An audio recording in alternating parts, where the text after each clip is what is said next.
وما اختلفتم فيه من شيء فحكمه إلى الله ذلكم الله ربي عليه توكلت وإليه أنيب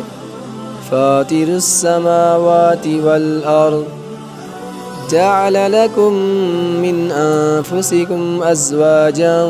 ومن الأنعام أزواجا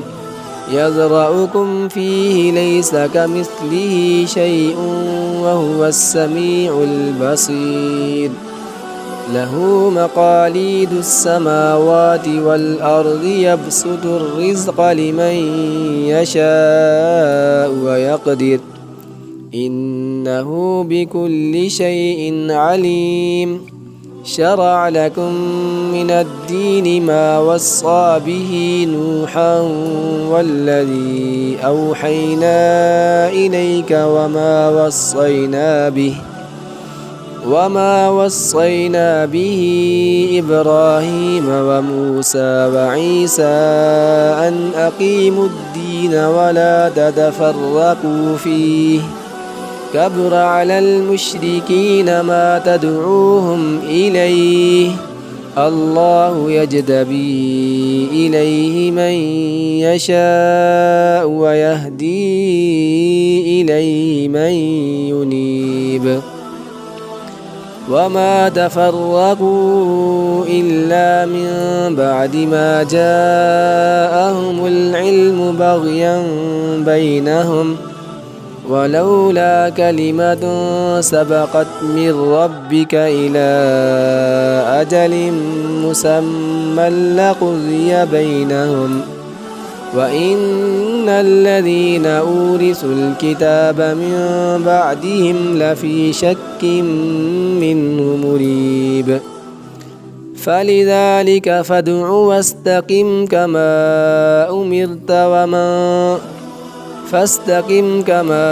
أمرت ولا تتبع أهواءهم وقل آمنت بما أنزل الله من كتاب وأمرت لأعدل بينكم الله ربنا وربكم لنا أعمالنا ولكم أعمالكم لا حجة بيننا وبينكم الله يجمع بيننا وإليه المصير والذين يحاجون